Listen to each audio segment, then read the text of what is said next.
Uyku Video serisinin yeni bölümünden herkese merhaba. Ben Mert Gönenç, bugün yine sizlerle birlikte farklı bir dünyanın içine gezintiye çıkıyorum. Başlamadan önce, kısa süre önce başlayan video serimize gösterdiğiniz ilgi ve alakaya teşekkür ederim. Abone olarak, beğeni veya yorumlarınızla birlikte gelecek videoların devamı için güçlü bir motivasyon sağlamış oluyorsunuz. Doğruyu söylemek gerekirse, aklımda serinin bu bölümü için daha çok bizden ve ülkemize ait olan bir konu vardı ama son dönemde belli bir mesajın üzerinde istek gelince insanlık tarihinde bıraktıkları kötü etkilerle kan donduran seri katillerin dünyasına göz atmayı öne çektim. Dünyanın her yerinde zaman zaman ortaya çıkan ve tüyleri ürperten cinayetler işleyen bu kişiler, yani seri katiller, anormal kişisel bozukluklar sonucu 30 günden daha uzun bir zaman diliminde ve arada bekleme dönemleri de olacak şekilde 3 veya daha fazla kişiyi öldüren kişilerdir. Kurbanlar sıklıkla aynı kurguda öldürülmekte ve benzer özellikler taşıyabilmektedirler. Bu özelliklerle anlatmak istediğim mesleki, görünüş, cinsiyet veya yaş grubu gibi. Hayatları pek çok film ve diziye ilham veren seri katiller, kan donduran vahşi cinayetlerle tarihe geçti. Çoğu nekrofili ya da yamyamlık gibi suçlar da işleyen bu kişilerden bazıları hiç yakalanamadı.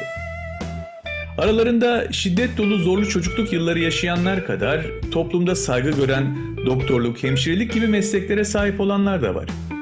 Bugünkü gezimizin son bölümünde gişe rekorları kıran sinema filmlerinde bulabileceğinizi hatırlatıp, şimdi vakit kaybetmeden tarihin en ünlü seri katillerinin olduğu bu dünyaya hep birlikte gezintiye çıkıyoruz.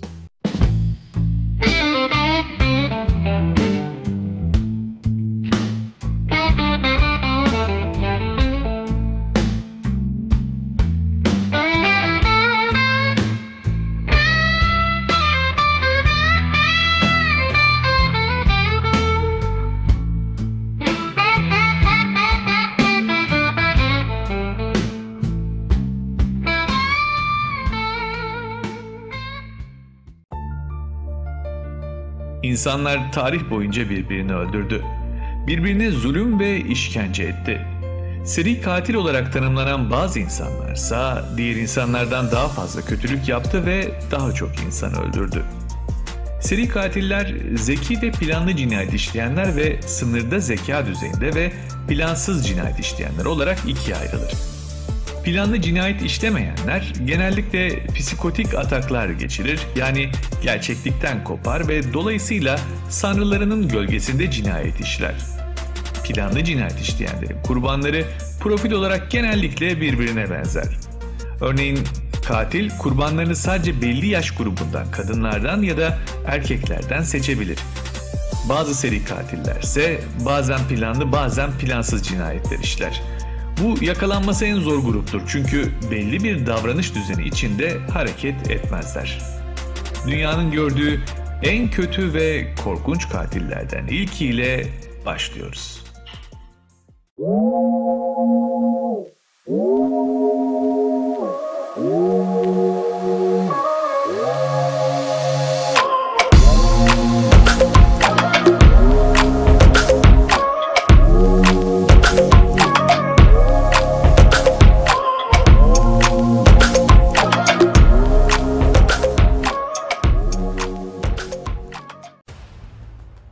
İlk vakamız adını Zodiac isminden, yani 12 burç işaretine bölünmüş olan kemer şeklinde olduğu varsayılan gökyüzündeki, aslında uzaydaki alana verilen isimden alıyor. Zodiac lakabını kullanan kişi bir seri katil. 20 Aralık 1968'de çifte cinayetle başlayan ama günümüze kadar hala çözülememiş olarak kalan bir takım seri cinayetleri ve bu cinayetlerle birlikte daha pek çok cinayeti işlediğini iddia eden bir kişiden bahsediyoruz. Kendi işlediğini iddia ettiği cinayet sayısı 37 fakat mektuplarında ayrıntılarından bizzat bahsettiği 7 cinayet teşebbüsünün 5'i ölümle sonuçlanmış. 2 kişi Zodiac'ın kurşun ve bıçak yaralarından kurtularak sağ kalabilmiş. Katil gönderdiği şifreli mektuplarla bu ismi aldı. Yolladığı 4 mektuptan sadece bir tanesi çözüldü. Zodiac gazetelere toplamda 3 tane şifre gönderdi. 1960'ların sonu ve 1970'lerin başında Kaliforniya'da aktif olan katilin davası hala çözülemedi. Bir yerde tam tabirle bir deli bir kuyuya taş atmış, 40 akıllı çıkaramamış sözünü bizlere hatırlatan durum söz konusu.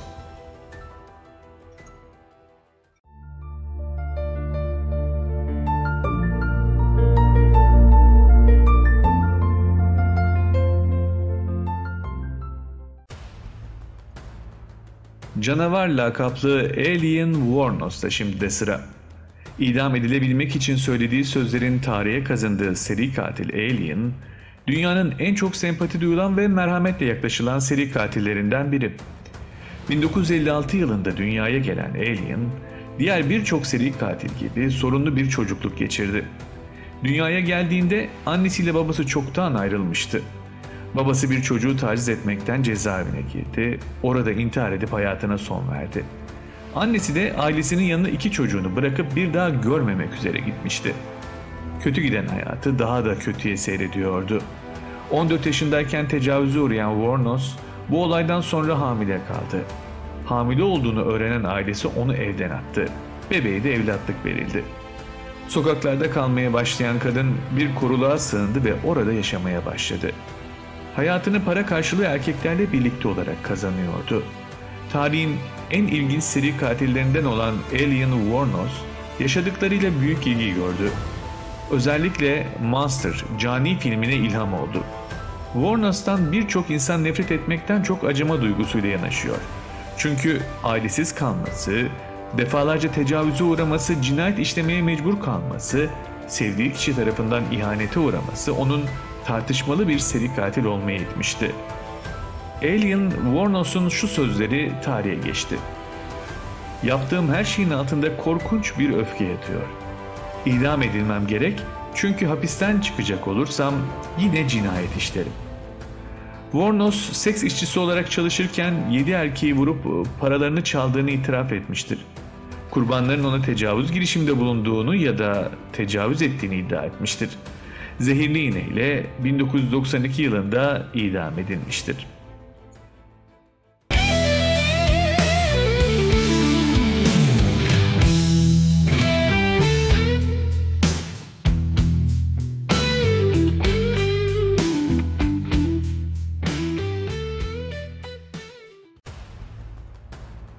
William Bonin. Bonin otoyol katili olarak adlandırılan bir başka Kaliforniya otoyol seri katiliydi. Eski kamyon şoförü 11 Haziran 1980'de Hollywood, Kaliforniya'da kaçak bir genç kadına tecavüz ederken tutuklandı. Los Angeles Times 1996'da bildirdi. Olay yerine gelen polis, Bonin'in minibüsünde tüm kurbanlarını tecavüz edip öldürmek için kullandığı teçhizat buldu. Öncelikli olarak yaşları 12 ile 19 arasında değişen kurbanlarını boğdu ve bir dizi suç ortağıyla çalıştı. Daha sonra çıplak bedenlerini otoyol boyunca attı. Bonin 1982'de Los Angeles County'de 10, 1983'te Orange County'de 4 cinayetten suçlu bulundu. 1979 ve 1980 yılları arasında en az 21 genç erkeği işkence ve tecavüz ederek öldürmüştür. Cesetleri Güney Kaliforniya'daki otobanlara atmıştır. 14 kişiyi öldürdüğünü itiraf ettikten sonra 1996 yılında zehirli iğneyle infaz edilmiştir.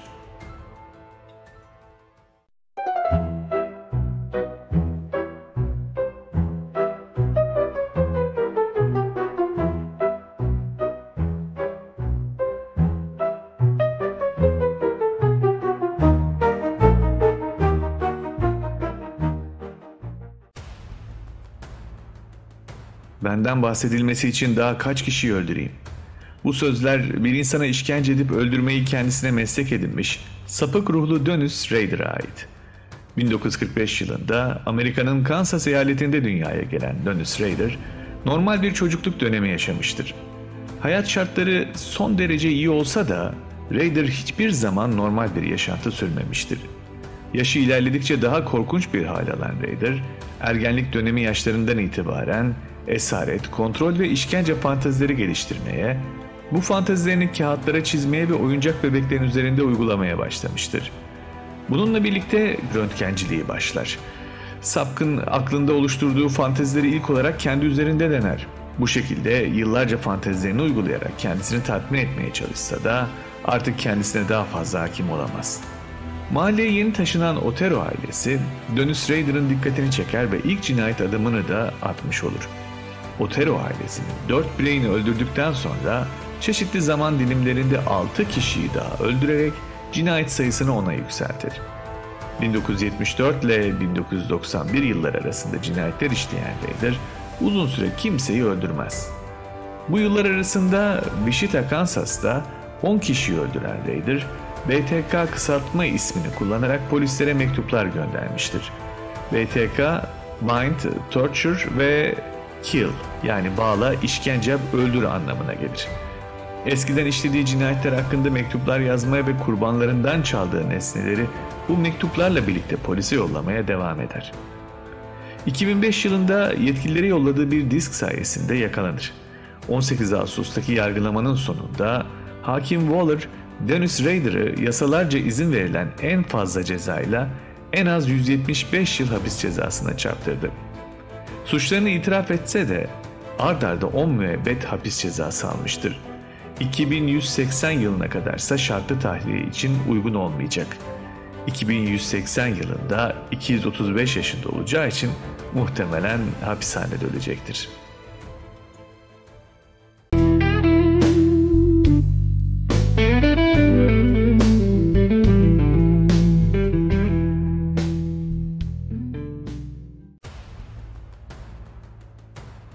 Rostov kasabı Andrei Chikatilo'da şimdi de sıra. Andrei Chikatilo ya da diğer adıyla Rostov canavarı 1978-1990 yılları arasında Sovyetler Birliği'nde 53 kişiyi öldüren korkunç bir seri katil. İlk cinayet vakası 1978'de 9 yaşındaki bir kızdı. Korkunç bir şekilde parçalamıştı bıçakla küçük kızı ve yıllar sonra yakalandığında "Beni bağlayan zincirlerden nasıl kurtulduğumu hissettim o anda," demiştir Chikatilo. Geçmişindeki olaydan ötürü ilk şüphelilerden biridir. Günlerce sorgulanır ve aslında hakkında epey de delil vardır, fakat onun yerine bir başkası yakalanıp tutuklanır ve 1984'te suçsuz yere idam edilir. Chikatilo, kızın üzerinde bulunan spermlerin kan grubuna uymaması sayesinde kurtulmuştu. Bu olaydan sonra 2 sene sesi soluğu çıkmaz. Yeni bir işte çalışmaya başlar, daha sonra cinayetlerine devam eder. Taşkent'ten Moskova'ya bir sürü yerde sürdürür korkunç eylemlerini. 6 Kasım 1990'da bir ormanda son cinayetini işledikten sonra dönerken bir polis tarafından görülür. "Mantar topluyorum" bahanesiyle kurtulur bu durumdan, fakat memurlardan birisi tesadüfen Chikatilo'nun ismini 1978'deki ilk olaydan hatırlar ve takibe alır onu. Japon bilim insanları zaten çoktan kanıtlamışlardır ki nadiren de olsa sperm analizi ve kan grubu uyuşmayabilir. İlk cinayetinde tutuklanmaktan bu sayede kurtulmuştur. Rostov kasabı olarak adlandırılan Andrei, bıçağını kullandığında psikolojik bir rahatlama yaşadığını ve yok edilmesi gerektiğini söylüyor. Kendini doğanın bir hatası olarak adlandıran seri katil, 1992'de yakalandıktan sonra 1994'te idam mangası tarafından öldürüldü.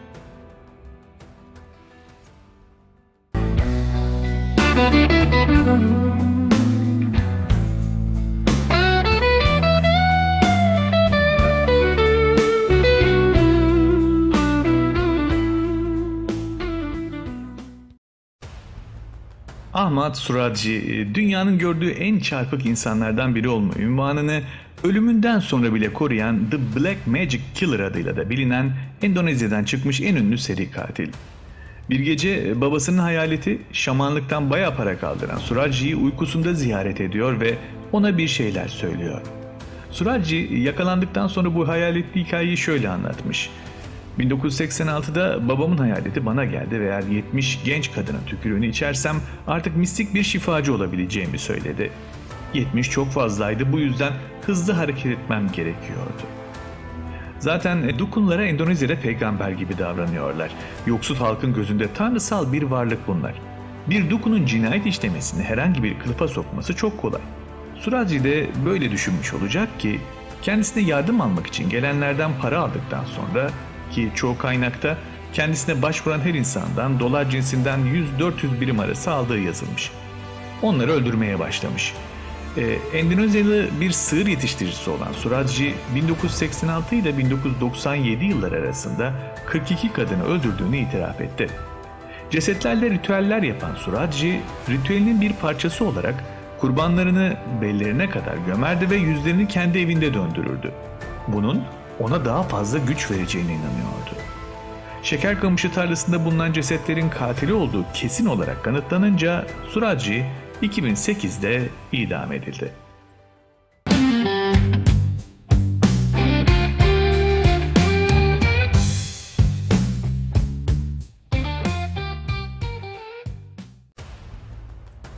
Alexander Pichushkin, diğer bir deyişle satranç tahtası katili. Rusya Federasyonu'nun başkenti Moskova'da polis satranç tahtasındaki 64 kareyi öldürdüğü insanlarla doldurmayı amaçlayan Alexander Pichushkin adlı bir seri katili yakaladı. Yetenekli bir satranç oyuncusu olduğu bildirilen katilin polise bugüne kadar öldürdüğü 61 kişinin hayatlarından memnun olmayan insanlar olduğunu açıkladı. Öldürdüğü insanları günlüğüne not eden katil, defterine çizdiği satranç tahtasında her ceset için bir kareyi karalıyordu. Polis annesi ve yeğeniyle yaşayan 32 yaşındaki katilin evini bastığında satranç tahtasında sadece 3 kare boş kalmıştı. Olayı inceleyen dedektiflerden biri sürekli yakınan insanlardan hoşlanmıyordu, onları öldürerek sorunlarına son verdiğini düşünmüş olmalı açıklamasında bulundu. Ayrıca satranç tahtası katili ve Bitsevski manyağı olarak da bilinen Pichushkin, vodka ikram ederek evinde çağırdığı evsiz adamları öldüren Rus bir seri katildi. 49 kişinin cinayetinden sorumlu olduğu biliniyor. Ayrıca 1992 yılında 53 cinayetten hüküm giyen bir başka Rus katilin Alexander Pichushkin ile rekabet halinde olduğuna inanılıyor.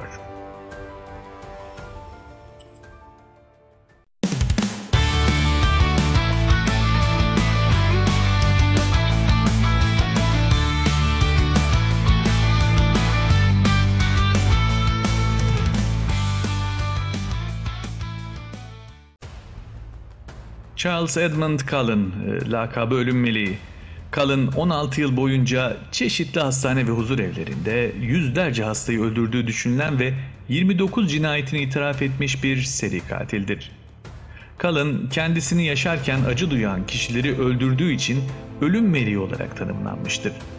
Cinayetlerini yardımcı olmak istedim şeklinde açıklamıştır. Ancak Cullen'ın öldürdüğü kişiler arasında çok ciddi hastaların olmadığı ve iyileşme sürecindeki kişileri de öldürdüğü bilinmektedir. Aynı zamanda Cullen ifadesinde iyileşmekte olduğunu kabul etmiştir. Cullen birçok hastanede hemşire olarak çalıştıysa da garip davranışları yüzünden hepsinden kovuldu. 1984'ten 2003'e kadar New Jersey'de 40 tane yaşlı hastayı reçetesiz ilaçlarla zehirleyerek öldürdüğünü itiraf etti. Bir meleğin yapacağı gibi hastaları acılarından kurtarmak istediğini belirten seri katil ömür boyu hapse mahkum edildi.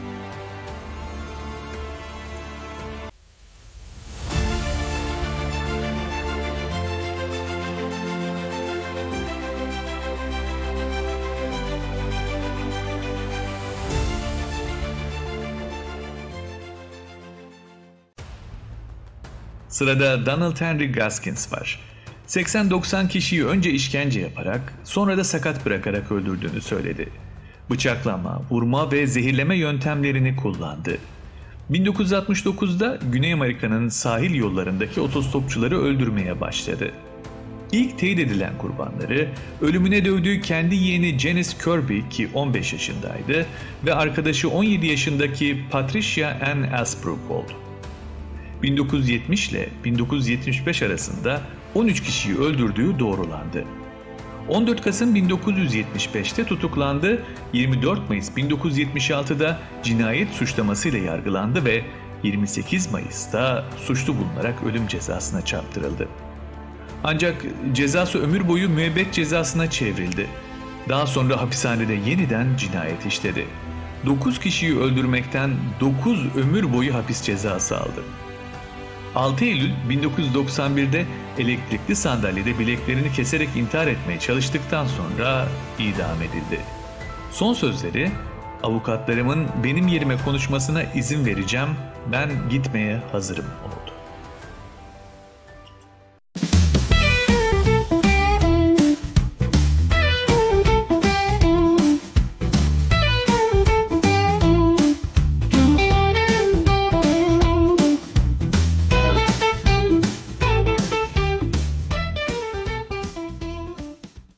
Jeffrey Dahmer, ayrıca tanınan adlarıyla Yamyam veya Canavar.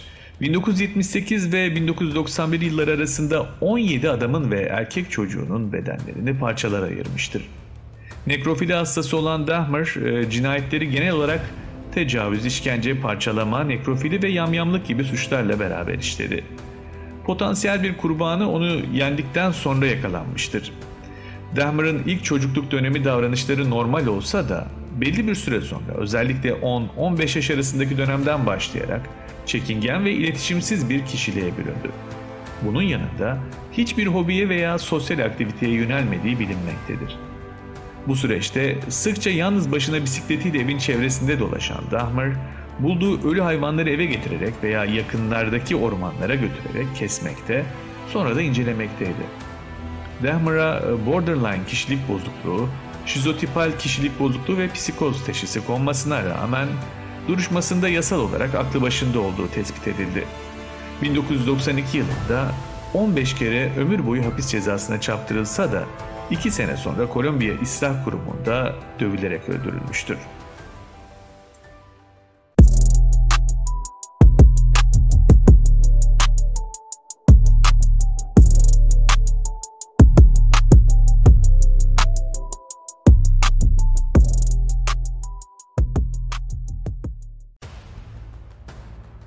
Canavar lakaplı Luis Garavito var şimdi de sırada. Garavito, toplumda kayboluşu pek fazla dikkat çekmeyecek 6-13 yaş aralığındaki erkek çocukları hedef alıyordu. Açık tenli ve renkli gözlü olan bu çocuklar yetim, evsiz ve köylülerden oluşuyordu. Çocukların güvenlerini kazanabilmek, onları ikna edebilmek için para ve şeker teklifinde bulunuyordu. Sık sık kılık değiştiren Luis Garavito genellikle kendini rahip ya da keşiş olarak tanıtıyordu. Tecavüz, işkence ve cinayetle sonuçlanan vahşi saldırılar için kurguladığı tiyatronun ilk perdesi kendini tanıtmasıydı. Oyunlarına bir yenisini daha eklemeye hazırlanıyordu ki işler istediği gibi gitmedi. Kurbanıyla yaşadığı arbedeyi evsiz bir adamın fark etmesinden sonra cinsel saldırı suçlamasıyla gözaltına alındı. 140 çocuğu öldürdüğünü itiraf eden ve 189 cinayetten suçlu bulunan Garavito, 1853 yıl hapis cezasına çarptırıldı. Ceza soruşturmacısı, yöneticilerimiz burada bir seri katil olabileceğine inanmadı dedi. Bizim için 20 yıl önce bu suç niteliklerine sahip bir dava, pembe dizi ya da film gibi bir şeydi. Kolombiya'da seri katillerimiz olduğunu asla hayal etmemiştik diye de eklemiştir.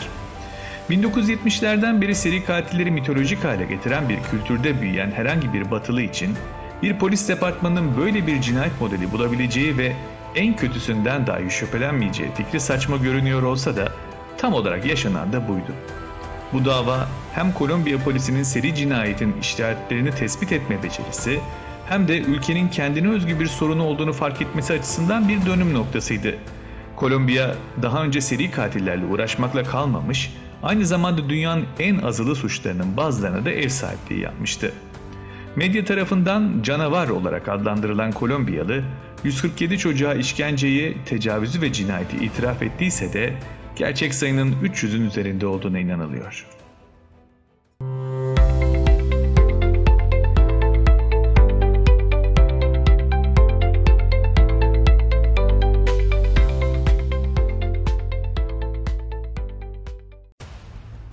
Sırada John George Hay var, lakabı asit banyosu katili. Britanya'nın en kötü şöhretli seri katillerinden John, kan ve inançla harmanlanmış karanlık bir yolculuğa çıktı. Katı dini baskılarla dolu çocukluk yıllarının izlerini, korkutucu kabuslarında kanla dolan bir kadehle taşıyan John, rüyalarını gerçeğe dönüştürerek kurbanlarını iz bırakmadan ortadan kaldırdı. Seri katil diyoruz ama silah ya da kesici alet kullananlardan değil. John, asit kullanma suretiyle kurbanlarını soğukkanlılıkla öldüren bir seri katil. Çevresi ve kendisi John'ın inşaat mühendisi olduğunu düşünüyordu. Crowley'de de küçük bir atölyesi bulunan katil, bazı kurbanlarını atölyesine bile davet ediyordu. John George, 1940'lı yıllarda İngiltere'de faaliyet göstermiştir. 9 kişiyi öldürdüğü söylense de 6 kişinin cinayetinden suçlu bulunmuştur. John George, zengin insanları kolayca kendine çeker, onları bir depoya götürür ve orada vurarak öldürür. Öldürdüğü kurbanlarının bedenlerini sülfürik asit içinde eritip mallarını sahte belgelerle satmıştır. 1949'da idam edilmiştir.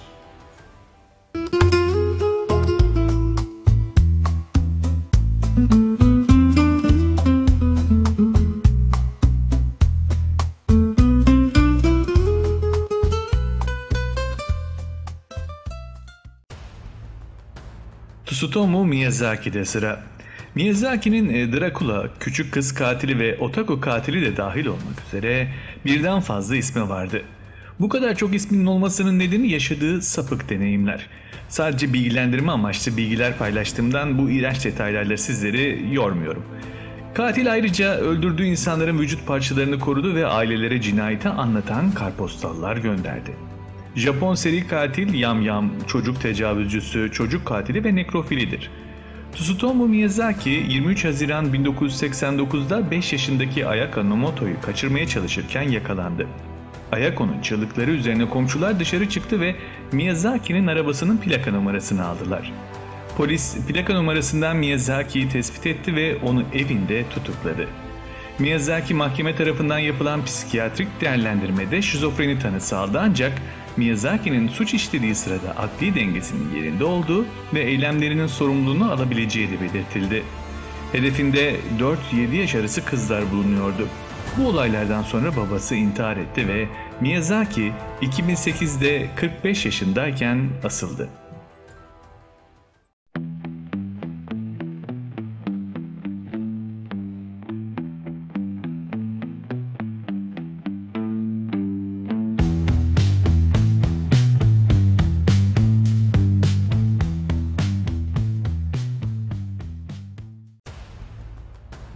Çöp poşeti katili olarak da bilinen Patrick Wayne Kearney, 1975-1977 yılları arasında aktif olan bir seri katil.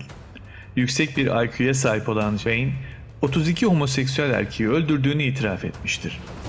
Kaliforniya'da doğan Wayne bir süre Teksas'ta yaşadı. Boşanmayla sonuçlanan kısa evliliğinden sonra Kaliforniya'ya geri döndü ve sonunda mühendis olarak çalışmaya başladı. Boşanmanın ardından psikolojik problemler yaşayan Wayne, 1962 yılında ilk kurbanını öldürdü.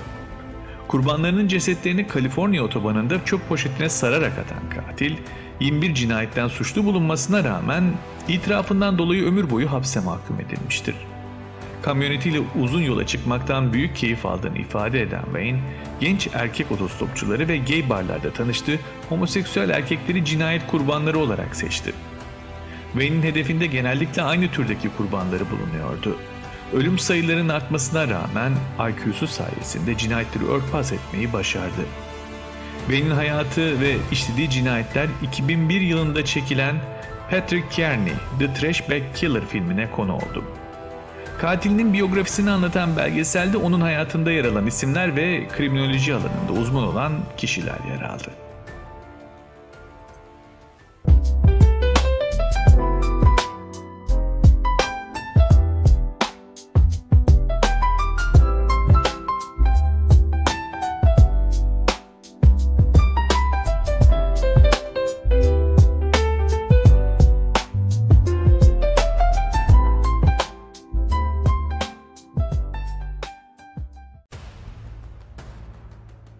1888 yılında Londra'nın Whitechapel semtinde kimliği asla tespit edilemeyen ve karın deşen Jack the Ripper olarak anılan bir seri katil, tarihin en korkunç ve gizemli cinayetlerine imza attı. O dönemin sosyal yapısındaki karmaşıklıklar ve polis teşkilatının karşılaştığı zorluklar nedeniyle bu cinayetler hiçbir zaman aydınlatılamadı. Karın deşen Jack cinayetleri dönemin polis teşkilatı için büyük bir zorluk teşkil ediyordu.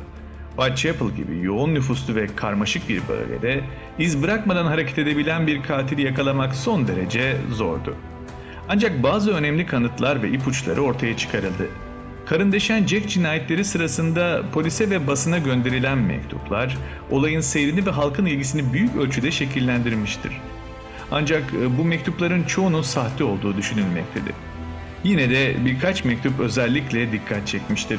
Cinayetlerin işlendiği yerlerde birkaç görgü tanığı bulunmuş, ancak bu tanıkların ifadeleri genellikle tutarsız ve çelişkili olmuştur. Tanıklar, katilin fiziksel görünümü hakkında farklı bilgiler vermiştir. Bu da polis için zorluk yaratmıştır. Katilin genellikle orta boylu, sağlıklı yapıda ve yoksul giyinimli birisi olduğu tarif edilmiştir. Ancak tanıkların verdiği bu bilgiler kesin bir profil oluşturmada yetersiz kalmıştı. Karındeşen Jack'in kimliği hakkında birçok teori ortaya atılmış ve pek çok kişi şüpheli olarak değerlendirilmiştir. Ancak hiçbir şüpheli hakkında kesin bir kanıt bulunamamıştır. Gerçek katil ya da katiller asla tespit edilemese de katilin ismi tüm dünyada biliniyordu. Karındeşen Jack kurbanlarını öldürdükten sonra organlarını çıkartıyordu. Araştırmalar sonucu tek kişi olduğu düşünülen katilin cerrahi deneyimi olduğuna inanılıyordu. 1888-1891 yıllarında aktif olan fail Londra'nın kenar mahallelerinde sayısız kadın seks işçisini öldürdü.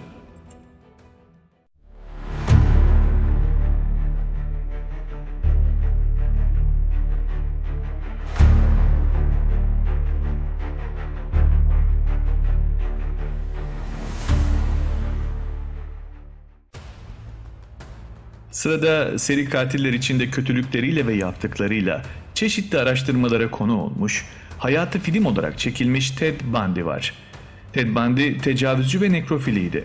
Amerika'nın birden fazla eyaletinde aktifti ve 30'dan fazla kadını öldürdüğünü itiraf etti. Kurbanlarını öldürdükten sonra suç mahalline geri dönüp cesetlerle cinsel ilişkiye giren, en az 12 kurbanın kafasını kesip bu kafaları evinde ganimet olarak saklayan bir seri katildi. 136 IQ'ya sahip Bundy diğer ünlü seri katiller gibi ortalamanın üstü bir zekaya sahipti. Bunun suç işleme kararlarını etkileyip etkilemediği bilim dünyasının araştırdığı bir başka konu. 49 yaşındaki Bundy 1989'da elektrikli sandalyede öldürüldü. Ted'in avukatı onun kötülüğün tam karşılığı olduğunu söyledi. Bundy'nin ölümüyle birlikte kalan kalıntıları Washington'daki Cascade Dağları'nda saçıldı ki bu yer Bundy'nin kurbanlarının bulunduğu bölge olarak biliniyor. Bundy'nin beyni üzerinde yapılan araştırma, seri katillerin psikolojisi ve beyin fonksiyonları ile ilgili bilinenleri genişletmek adına önemli bir adım olarak kabul ediliyor.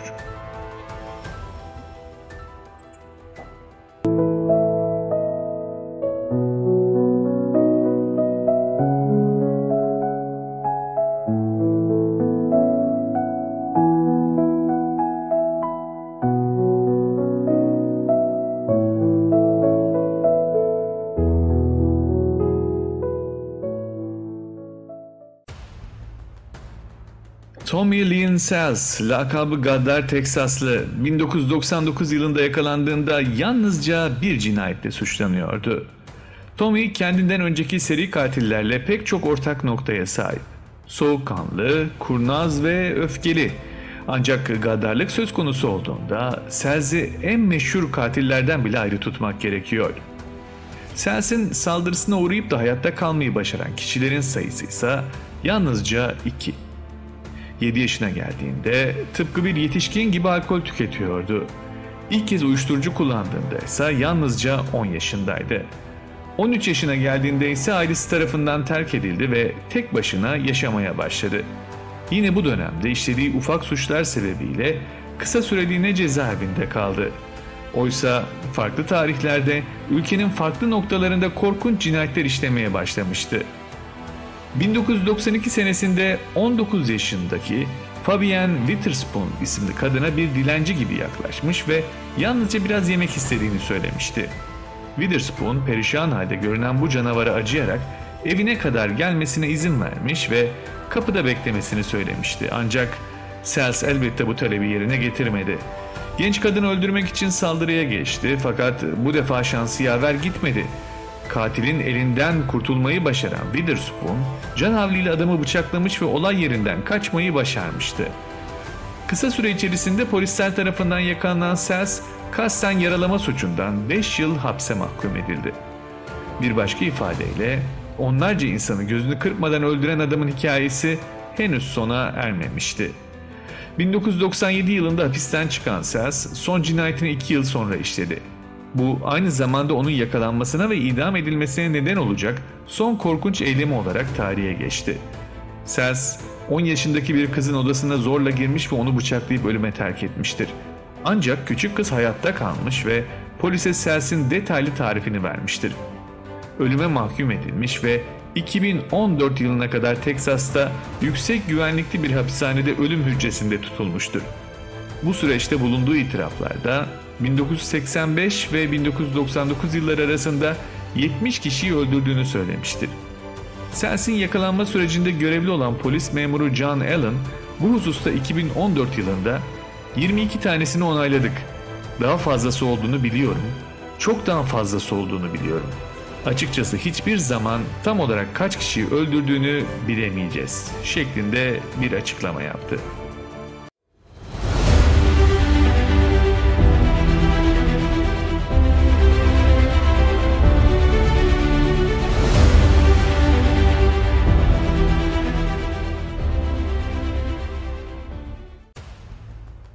John Wayne Gacy, diğer adıyla Katil Palyaço, işlettiği restoranda maddi durumu iyi olmayan gençlere istihdam sağlıyor, bölgedeki hastanede tedavi gören çocukları biraz olsun neşelendirebilmek için palyaço kılığına girerek gösteriler düzenliyordu.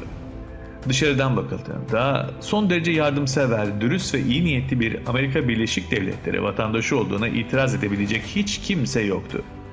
Oysa gerçekte bütün bu iyi görünümün altında korkunç ve acımasız bir cani saklanıyordu. Çocukluğu boyunca alkolik babası tarafından hem sözlü hem de fiziksel olarak tacize uğradı ve şiddet gördü. Öte yandan çocukluk döneminde düzenli bir şekilde okula devam etmesine engel olan hastalıkları vardı. Böylece Gacy, çocukluk yıllarının büyük bölümünü hastanede ve bitmek bilmeyen sıkıntıların yaşandığı bir ev arasında geçirmek zorunda kaldı. 1972 ve 1978 yılları Chicago, Illinois'te aktif olan Gacy, 33 genç ve ergen erkeği öldürmüştür. Katil kurbanlarını para ve iş vaatleriyle evine çekmiş ve onları turnike yöntemiyle boğarak öldürmüştür. Cesetlerin 26'sını evinin altına gömmüş, daha sonra da onları Dos Plaines ırmağına atmıştır. 33 cinayetten suçlu bulunmuş ve 10 Mayıs 1994 tarihinde infaz edilmeden önce 14 yıl ölüm hücresinde kalmıştır.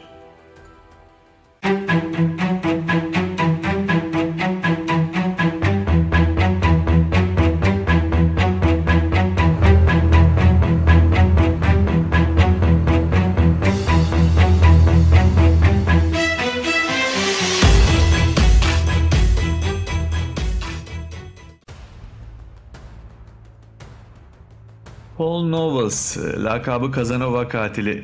Nobles 1946'da Orlando, Florida'da doğdu. Ancak kendi anlatımına göre yakışıklılığını ve çekiciliğini sinsi amaçlar için kullanmaya başlaması çok da uzun sürmedi.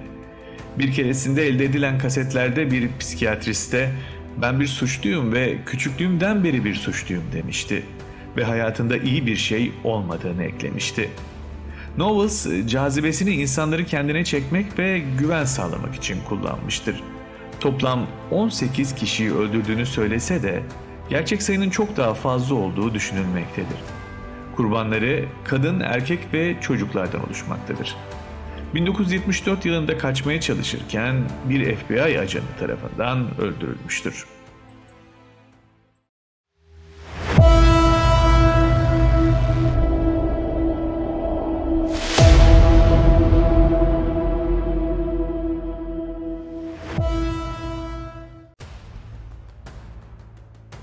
Pedro Rodriguez Filo, ilk cinayetini işlediğinde henüz 14 yaşındaydı. Kurbanı ise yaşadığı şehrin belediye başkan yardımcısıydı. Filo'nun babası bir okulda güvenlik görevlisi olarak çalışıyordu ve okuldan yiyecek çaldığı gerekçesiyle işten atılmıştı. Babasının işten çıkarılmasına sebep olduğu için başkan yardımcısını belediye binasının önünde vurdu. Bu olayın ardından ikinci cinayetin gelişi de gecikmedi. Okuldaki hırsızlıklardan sorumlu olan kişi bir başka güvenlik görevlisiydi ve Filo onu da öldürdü.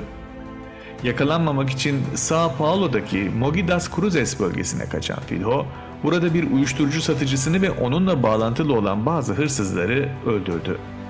Tabi bunca şiddetin arasında bambaşka bir duyguyu da tatma imkanı bulmuştu. Olympia adlı bir kadına kör kütük aşık oldu. İki aşık Olympia'nın öldürülmesine kadar birlikte mutlu bir hayat sürüyordu. Ama bu mutluluk hali ne yazık ki çok uzun sürmedi. Olympia çete üyeleri tarafından öldürülünce Filo'nun cinayet işlediği günlere geri dönmesi de kaçınılmaz oldu. İşlediği suçların ardından 24 Mayıs 1973'te tutuklandı. Polis arabasıyla götürüldüğü sırada yanında 2 suçlu daha bulunuyordu. Suçlulardan biri tecavüzcüydü. Polisler arabanın kapısını açtıklarında inanılmaz bir manzarayla karşılaştılar.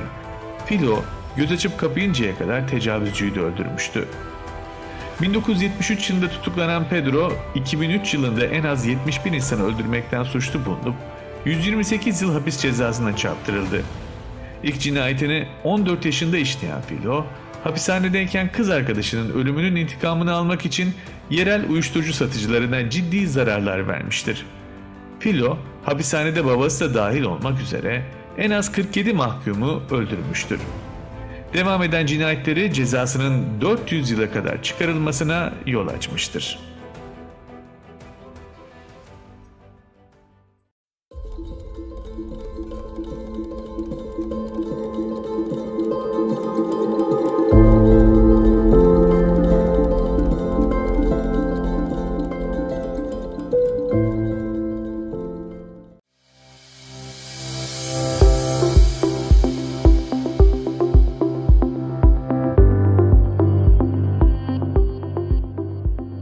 Çiku'da şimdi sırada film önerileri var.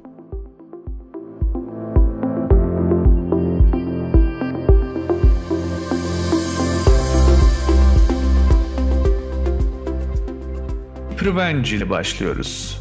Ruth 7 aylık hamile bir kadındır ve birçok anne adayı gibi bebeğinin içinden kendisiyle konuştuğunu düşünür. Fakat Ruth'un diğerlerinden bir farkı vardır. Ruth'un içinde dinlediği ses ona bir katliam yapmasını söyler. Film yönetmenliğini, başrolünü ve senaryosunu üstlenen Alice Lowe, filmin senaryosunu kendi hamileliği sürecinde yazmış.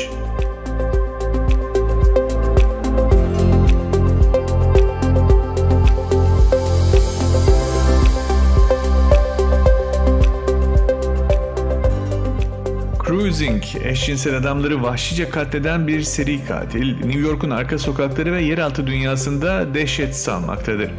Genç bir polis memuru olan Steve Burns, katile dair bir şeyler öğrenebilmesi için New York sokaklarına gönderilir.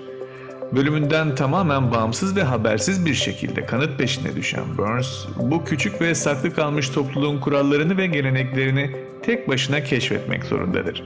Artık neredeyse kız arkadaşını bile görememektedir. Ve bu iş onu fazlasıyla değiştirmeye başlamıştır.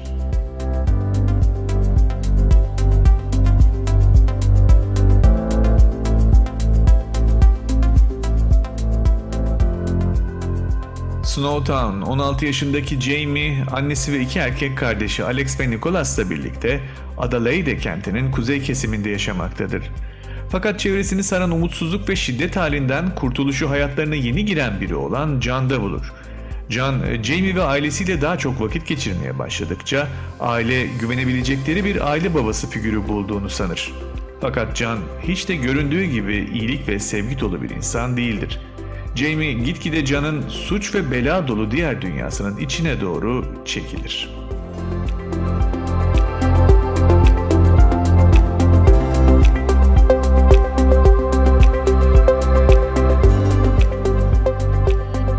The Killer Inside Me, Batı Teksas'ta bir petrol kasabasında karısıyla normal bir hayat süren Şerif Lou Ford'un hayatı, kasabaya gelen bir fahişeyle birlikte alt üst olur.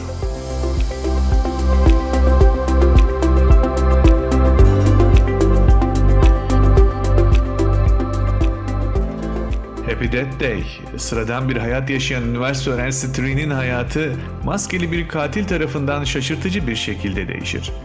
Katil tarafından korkunç bir şekilde öldürülen Tree, mucizevi bir şekilde hiç yaşanmamış gibi aynı günün sabahına uyanır. Öldürüldüğü günün tüm detaylarını ve korkunç sonunu tekrar yaşamaya başlar. Ta ki katilinin kimliğini ortaya çıkarana kadar.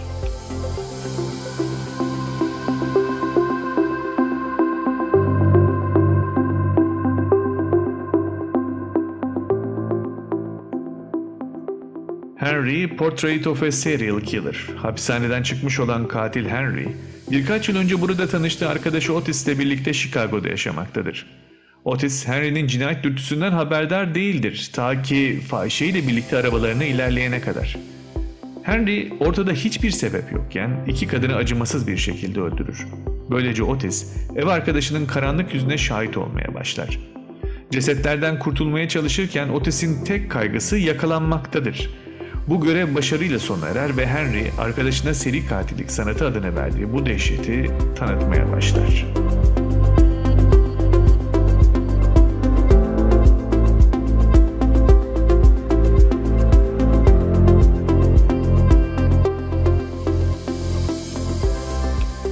Lodger, A Story of the London Fog, sinema tarihinin en tabu devirici yönetmenlerinden biri olan efsanevi yönetmen Alfred Hitchcock'un kendi bedenini ilk sergilediği yapım. Tabii yine Hitchcock'un deyişiyle bu film ilk gerçek Hitchcock filmidir. Sinema severler tarafından altın değerinde şeklinde tariflenen bir sessiz sinema klasiği.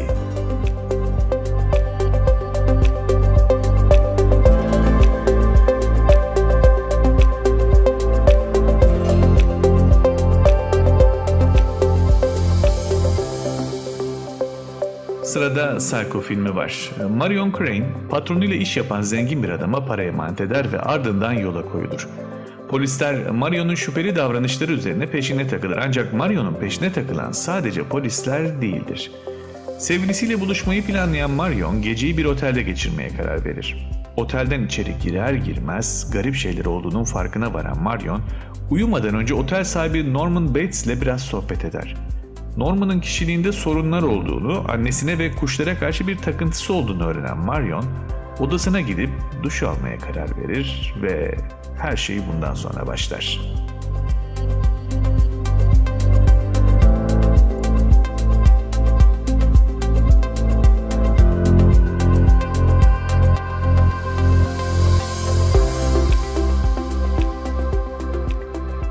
Monster, film Amerika'nın ilk kadın seri katili olan Alien Wuornos'un gerçek hayat hikayesini anlatan karanlık bir hikayedir. Wuornos'un zor ve acımasız bir çocukluğu olmuştur. Tacize uğramış ve uyuşturucu bağımlısı olmuştur. 13 yaşına geldiğinde bir hayat kadını olup aynı yıl hamile kalmıştır. Sonunda hayatını yol üstündeki kamyoncuları tatmin eden bir otoyol fahişesi olarak kazanmaya başladığı Florida'ya yerleşir. Hikaye 1989 ve 1990 arasında 9 aylık bir döneme odaklanıyor. Bu dönemde Wuornos'un Selby adında bir lezbiyenle ilişkisi olur. Aynı dönemde seks haricinde para kazanabilmek için müşterilerini öldürmeye başlar.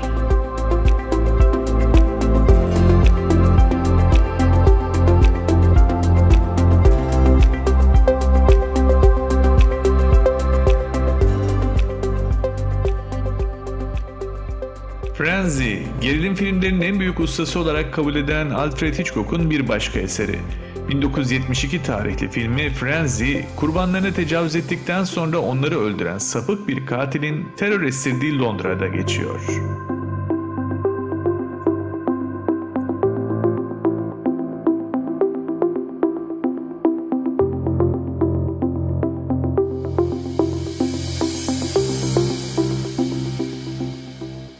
Perfume, The Story of a Murderer. Jean-Baptiste 18. yüzyılda Paris'te dünyaya gelmiş olup son derece değişik bir karakterdir. Her türlü kokuya karşı sıra dışı bir algısı vardır. Duyarlılığı çok yüksektir. Öte yandan diğer duyuları aksine gelişmemiştir. Arzu ettiği kokulara sahip olmak uğrunda her şeyi yapmaya hazırdır. Buna insan öldürmek de dahil. Bir gün kendine ait bir ten kokusunun olmadığını fark eder. Bu durumda tek çare vardır. Ona insan kokusu gerekir. Yaratacağı koku için de insanlara ihtiyacı vardır.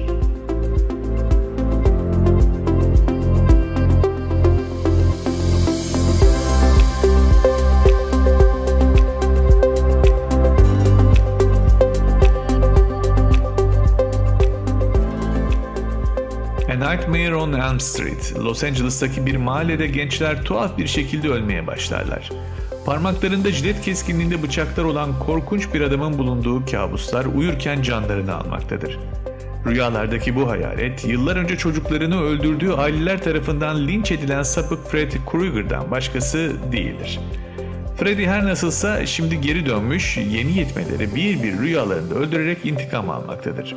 Eğer Freddy peşinizdeyse tek çare uykuya direnmekte midir? Yoksa onunla kendi kabusunda yüzleşmekte mi?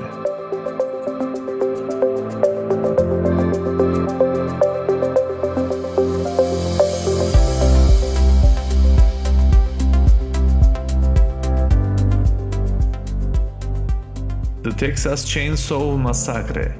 Sally ve kardeşi Franklin'in dedelerinin mezarını kontrol etmeleri gerekmektedir ve arkadaşları Jerry, Kirk ve Pam'i de yanlarına alıp yola çıkarlar. Sonrasında dedelerinden kalma eski çiftlik evini ziyaret etmeye karar verirler. Yolculuk esnasında otostop çeken birini arabalarına alırlar.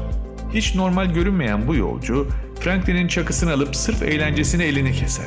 Sonrasında ise Franklin'in kolunu yaralar. Bu zorlu anların ardından otostopçu zor bela karavandan indirerek yola devam ederler.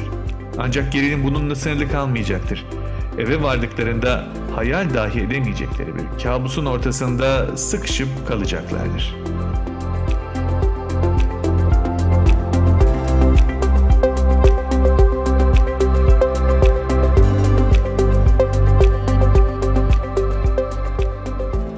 Ten Rillington Place. Timothy Evans Londra'da iş arayan Gallerli bir işçidir. Karısıyla birlikte kalacak yer ararken John Christie ile tanışırlar. Christie onlara Ten Rillington Place'te kalacak bir yer ayarlar. Evans'ın eşi hamile kalınca Christie durumu fırsat bilerek kürtaj yapmaya kalkışır, ancak tek yapacağı bu mudur? Film, John Christie adlı seri katilin komşusu Tim ve Burl ile arasında geçen gerçek olayları konu alır.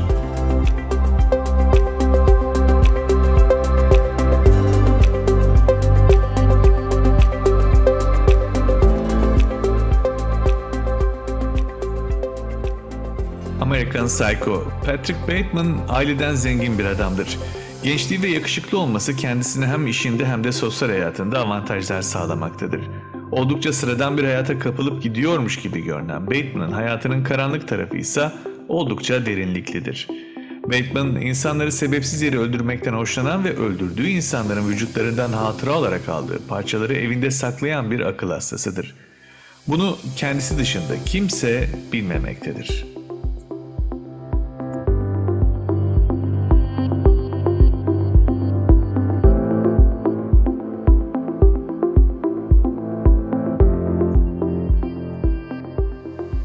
Eyes Without a Face. Bir araba kazası sonucunda Christine'in vücudu çok hasar görür.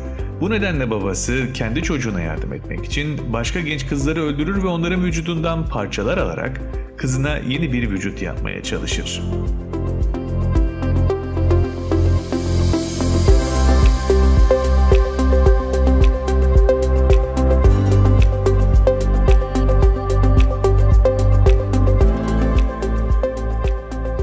Sırada Halloween filmi var. Günümüz korku sinemasının şablonlarını oluşturmuş bir klasik Halloween. Senaryo ve müzikleri bizzat ilgilenen yönetmen John Carpenter'ın damgasını taşıyan film, mahalleye dehşet saçan sapık ve ona yem olmaktan kurtulma çabası içindeki genç kız arasındaki kedi fare oyununu anlatıyor.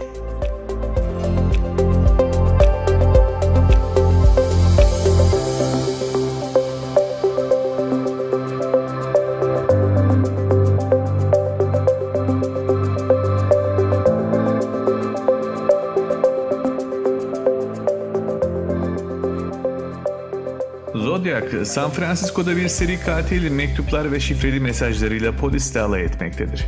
Dedektifler, gazete muhabirleri bu katili yakalamaya and içmiş 4 kişi filmin esas karakterleridir. Katilin ardında bıraktığı izleri takip eden takıntılı 4 adam ne yazık ki aslında katilin adımlarını izler biçimde şekillenmektedir. Bu katil yıllarca görünmedikten sonra yine ortaya çıktığında sadece öldürdüğü insanlar için değil, tüm şehrin kabusu haline gelecektir.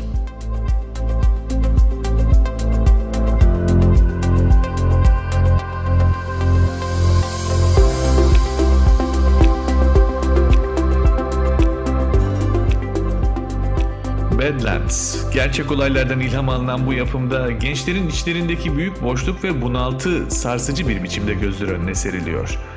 Terence Malick'in yönetmenlik koltuğunda oturduğu filmde genç bir çöp toplayıcısı olan Kit Carothers'ın ve kız arkadaşı Holly Sergis'in Güney Dakota'dan Montana'ya doğru yaptıkları kanlı yolculuk anlatılıyor.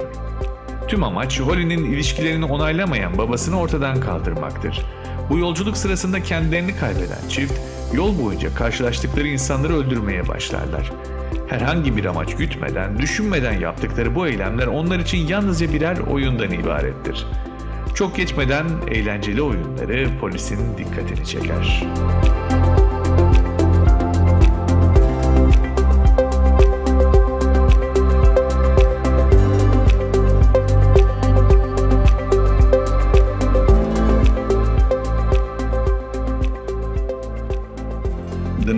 of the Hunter, Virginia'nın izbe bir yerleşim bölgesinde geçen film, 2 kişinin öldüğü bir soygunun faili olarak idam cezasına çarptırılır.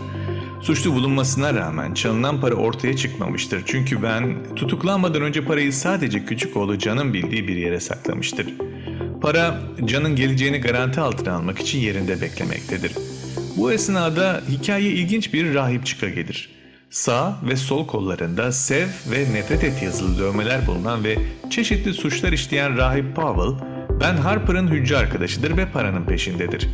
Tüm denemelerine rağmen paranın yerini öğrenemeyen rahip, Ben'in uykusunda sayıkladığı bir cümleden yola çıkarak paraya ulaşmaya çalışacaktır.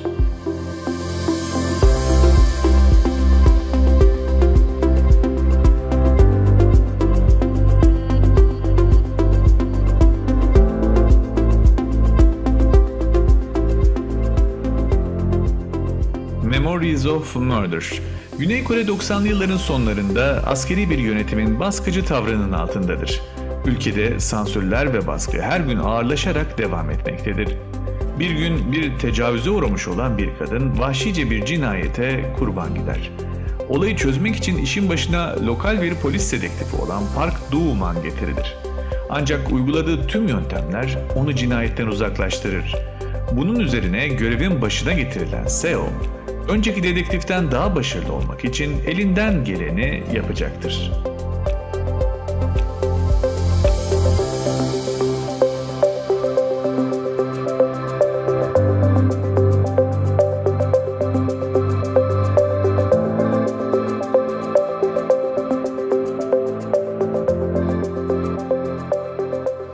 Türkçe yazılışıyla M filmi. Berlin sokaklarında amansız bir mücadeleye sebep olan bir seri katil hikayesi konu ediyor. Sadece çocukları öldüren bu psikopat seri katili durdurmak için çalışmaya başlayan şehrin polis teşkilatı sokakları sıkı bir denetim altına alır. Katilin yakalanmamasından fazlasıyla tedirgin olan halkın yanı sıra bu baskıdan şikayetçi olan başka bir grup daha vardır. Polisin sıkı denetimi yüzünden yakalanmaktan korkan diğer sokak suçluları ve dilencileri de kendi aralarında organize olarak bu operasyonun bir an önce sona ermesi için katilin peşine düşer. Artık polislerin yanı sıra suçlunun peşinde olan yasa dışı bir oluşum da mevcuttur ve her iki tarafta katili ilk yakalayan taraf olmak için çabalayacaktır.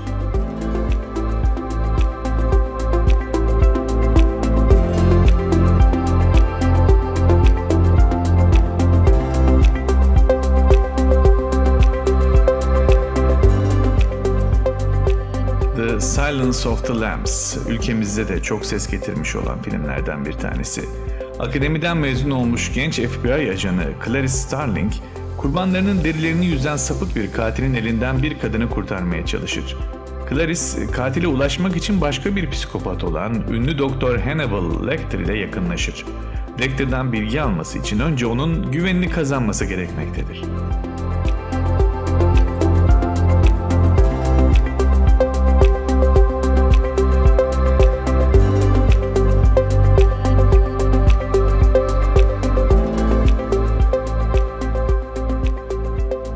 Seven, seri cinayetler işleyen bir katilin peşine düşen iki polis dedektifinin hikayesini anlatıyor.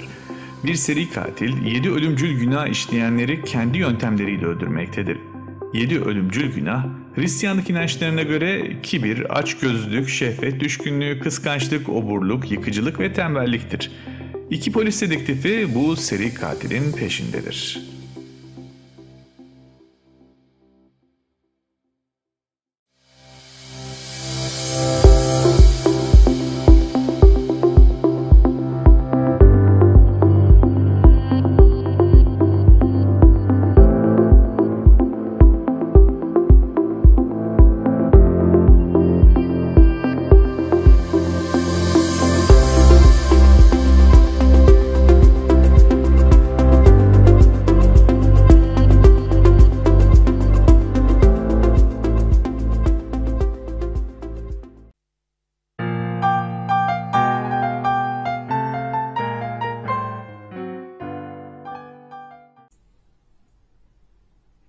Savaş tüm şiddetiyle devam ediyordu. Çok fazla kayıp verilmişti. Askerlerden biri daha ateş yağmuru içinde isabet eden kurşunlarla kanlar içinde yere düştü. Yaralı askerin en iyi arkadaşı yardımına koşmak istedi. Teğmen'den izin istedi. "Teğmenim, arkadaşımı hemen alıp gelebilir miyim?" Teğmen askere "Delirdin mi?" der gibi baktı ve dedi ki, "Arkadaşın ağır yaralandı. Büyük ihtimalle yaşamıyordur bile. Hayatını tehlikeye atmaya değmez." Asker ısrarla gitmek istedi ve sonunda Teğmen, "Peki ama dikkatli ol," dedi. Asker yoğun ateş altında sürüne sürüne arkadaşına ulaştı, sırtını aldı ve sipere hızlıca döndü. Siperin içine kendilerini zor attılar. Teğmen yaralı askeri muayene etti, kanlar içindeydi. Üzüntülü olarak arkadaşına döndü. "Arkadaşın ölmüş, hayatını boşuna tehlikeye attın, sana değmez demiştim." "Değdi Teğmenim," dedi asker. "Nasıl değdi?" dedi Teğmen. "Bu adam ölmüş, anlamadın mı?" "Olsun, yine de değdi komutanım. Çünkü yanına ulaştığımda yaşıyordu. Onun son sözlerini duymak benim için dünyalara bedeldi." Arkadaşının son sözlerini ağlayarak tekrarladı. "Geleceğini biliyordum," demişti arkadaşı. "Geleceğini biliyordum." Hayat akarken en zor zamanınızda ne pahasına olursa olsun arkadaşınızın, dostunuzun yanınızda olması, yardımınıza koşması her şeye değerdir.